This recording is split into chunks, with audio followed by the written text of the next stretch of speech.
감사합니다. 사랑합니다. 오늘도 당신 덕분에 행복합니다. 안녕하세요. 반갑습니다. 김유라입니다.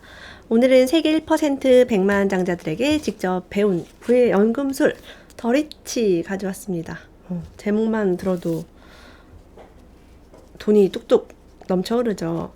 제가 이거 책 표지 보고 되게 놀란 이유가 김세 작가 강력 추천이라고 써 있어요. 그래서 책 표지에 이렇게 써 있는 책은 처음 봤어요. 안에 열어보니까 김세 작가님이 추천사를 쓰셨더라고요. 와우. 그래서 굉장히 또 재밌게 읽었습니다. 세계 1% 100만 장자들의 부의 원칙을 배워서 33세 자수성가형 100만 장자가 된 머니 해커래요.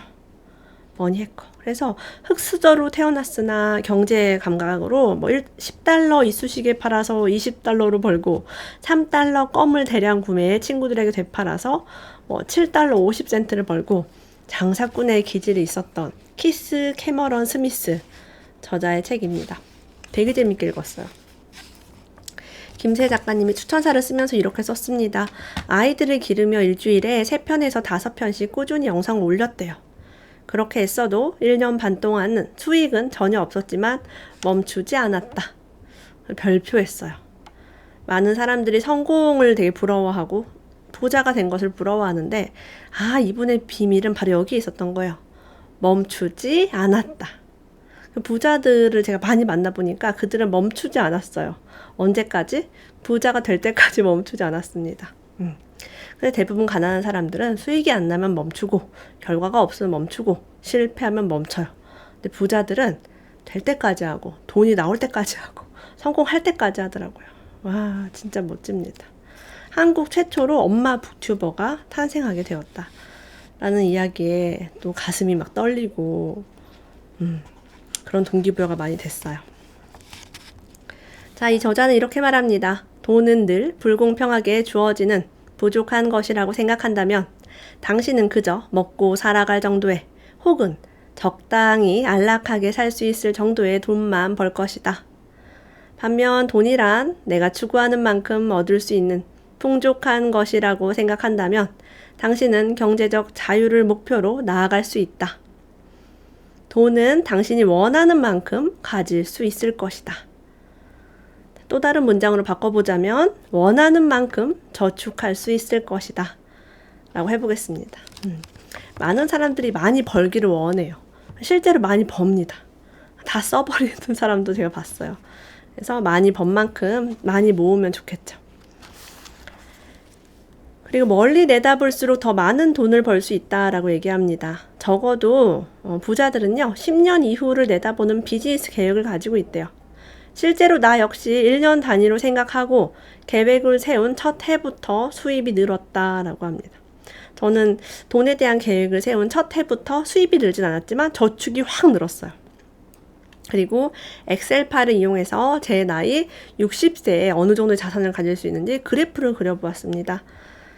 자, 여기 31페이지에 이런 질문이 있어요. 부자들은 이런 질문을 한대요. 올해 수익을 2배로 늘리려면 어떻게 해야 할까? 올해 낼 세금을 합법적으로 줄일 수 있는 방법은 무엇일까? 자기 스스로에게 이런 질문을 많이 했대요. 이 저자분도. 자, 올해 낼 세금을 합법적으로 줄이기 위해서 우리가 공부를 해야죠. 제가 어제 제네시스 박님을 초대해서 617 부동산 정책에 대해서 함께 이야기를 나누었습니다. 이렇게 부자들은 계속 어떻게 하면 더 벌지? 어떻게 하면 세금을 아끼지를 연구한다는 거예요. 하지만 가난한 사람, 보통 사람들은요 한순간의 만족을 갖습니다. 10년 후를 위한 계획보다는 지금 당장 만족이에요. 사고 싶거나 원하는 게 생기면 신용카드로 우선 긁고 나중에 카드 대금을 지불했다. 하지만 이제는 아무리 갖고 싶은 것이 있어도 자제할 줄 안다. 나의 궁극적인 목표는 당장의 안락함이 아니라 경제적으로 자유로운 삶이기 때문이다. 그래서 고소득층 사람들은 당장의 만족감에 흔들리지 않고 자제하는 법을 잘 알고 있다라고 합니다. 그래서 당장의 만족감을 추구하는 사람들은요, 돈이 들어오면 와, 돈이다. 돈이 들어왔으니까 빨리 써버리자. 뭘 살까? 무슨 옷을 살까? 무슨 귀걸이를 살까? 미용실에 갈까? 뭘 먹을까? 이제 그렇게 되는 거죠. 와, 재난지원금 공짜다라고 생각해 다 써버립니다. 제가 최근에 이제 남편과 재난지원금이 이제 이만큼 남았다, 돈을 얼마나 썼다라고 이제 올린 적이 있는데요, 피드를. 다른 분들이 왜 그렇게 많이 남았냐고. 제가 한 90 얼마가 남아 있었어요. 100만 원 중에 거의 안 쓴 거죠, 지금까지. 왜 그렇게 많이 남으셨어요? 라고 했는데, 저는 공돈이라고 해서 빨리 써야겠다라는 생각이 별로 없어요. 8월 말까지만 쓰면 되는 거 아닌가요? 네, 그때까지만 쓰면 되죠. 그래서 저는 이제 보시면은 온누리 상품권이 올 4월 달에 10% 할인으로 이렇게 판매가 됐어요. 이렇게 100장을 샀죠. 1인당 100만 원 가능해서. 이것도 아직 안 쓴 거예요. 이거 말고 저는 이제 상품권이 또 있거든요. 굳이 내가 이걸 샀다고 해서 와, 돈이다, 빨리 써버려야겠다 할 필요가 없는 거야. 꼭 필요한 거를 이제 사려고 합니다. 온누리 상품권으로 동네 할인마트 이용하고요. 배달 음식은 제가 알기로 재난지원금이 안 되는 걸로 알고 있고, 그리고 저는 이제 우리 동네에서 소비하는 것보다는 아무래도 인터넷 배송 요즘 많이 하잖아요. 저는 생협 자연드림도 이용하거든요. 그건 또 수매선수금으로 결제하고 뭐 이러저러 해가지고 밖에 나가서 이렇게 카드 긁을 일이 별로 없더라고요, 동네에서. 아직 다 못 썼습니다. 자, 그래서 남의 삶, 그러니까 남들이 어떻게 사는지 보고 그거에 매료되는 사람은요, 자신이 진정으로 무엇을 원하는지 잘 모르고 내면에 불안감이 높은 경향이 있다고 합니다. 아, 저 사람 좋아 보이네. 아유, 저 사람 부럽다. 저 사람 먹는 거 맛있겠다. 저 사람 입은 옷 예뻐 보인다. 내가 원하는 거는 알 수가 없는 거죠. 백만장자는요, 자신이 어떤 사람이고 원하는 것이 무엇인지를 잘 알고 있다고 합니다. 타인을 보지 않고 나를 봅니다. 내가 뭘 원하지? 내가 뭘 좋아하지? 내 꿈이 뭐지? 내 목표가 뭐지? 내가 원하는 삶을 살게 됩니다. 근데 우리가 어린 시절에 부모의 기대에 부응하기 위해서, 부모의 사랑받기 위해서 노력했던 습관이 있다면 그것이 이제 평생토록 이어지기 마련이죠.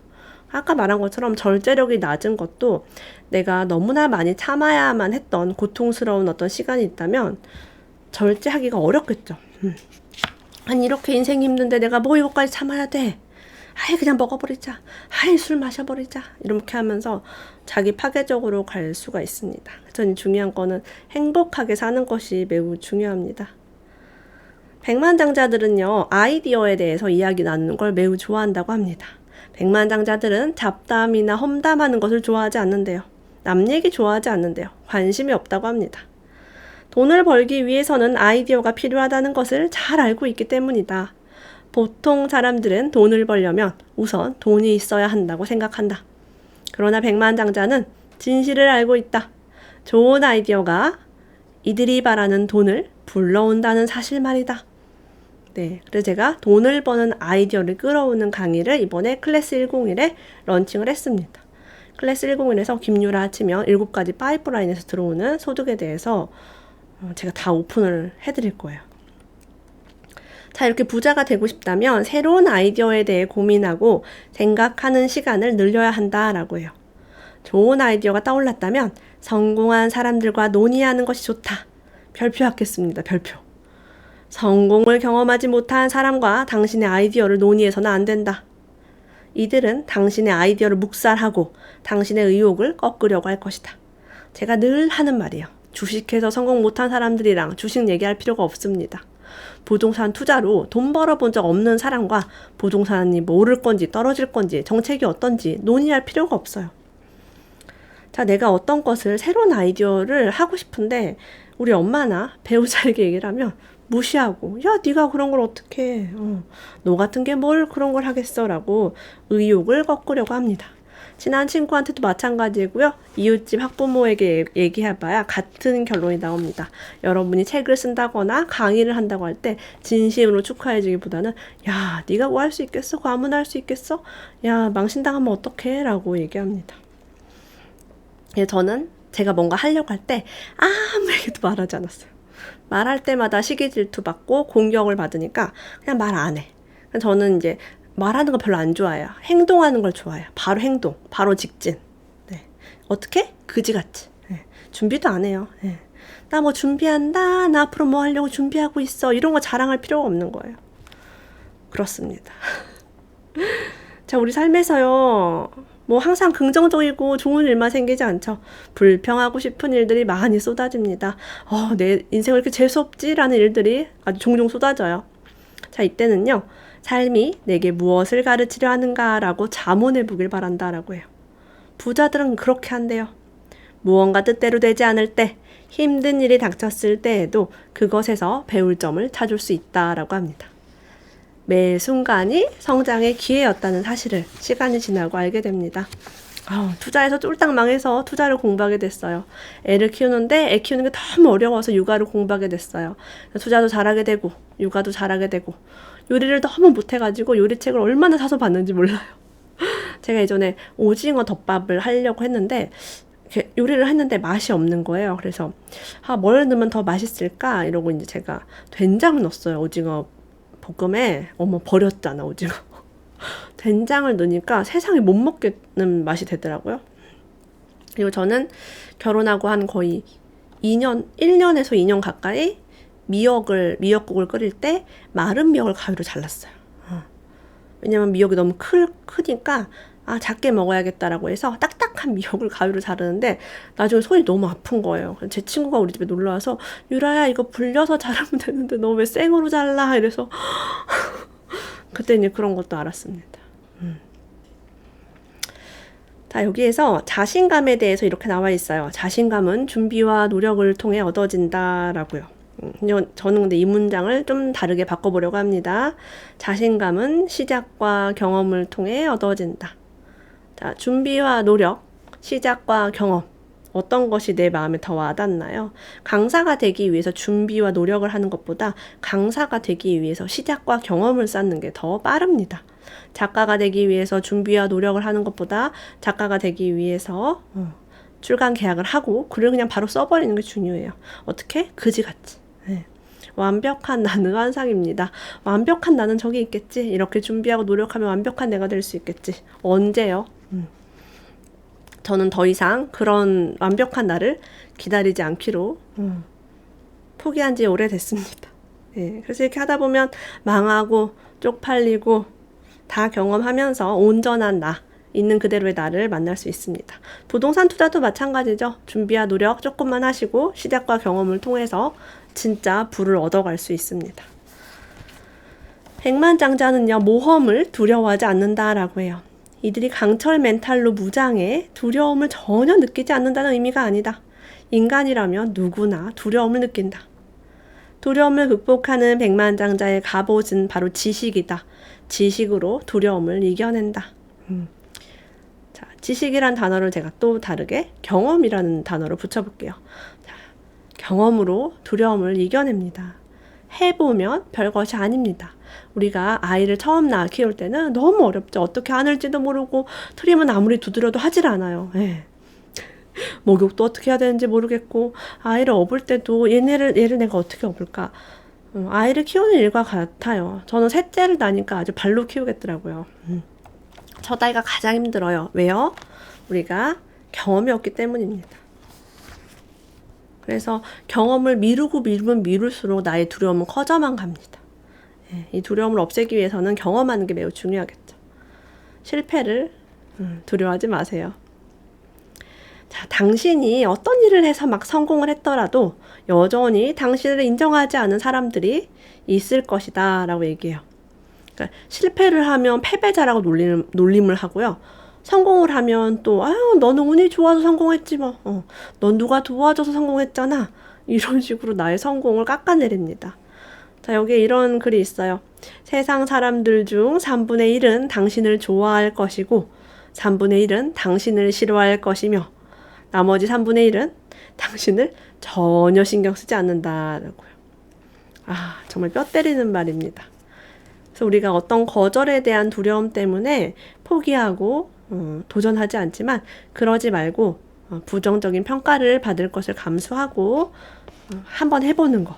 그게 중요하다는 겁니다. 결과적으로 경험을 쌓아라 라는 이야기를 하고 있죠. 제가 이 책 너무 한 번에 리뷰하기 아까워서 반반 나눠서 나머지 절반은 내일 영상 한번 올려보도록 하겠습니다. 이 영상은 네이버 카페 선한부자 프로젝트에서요. 서평단 10명 선정합니다. 함께 해주시고요. 오늘도 함께 해주셔서 감사합니다. 다음에 또 만나요.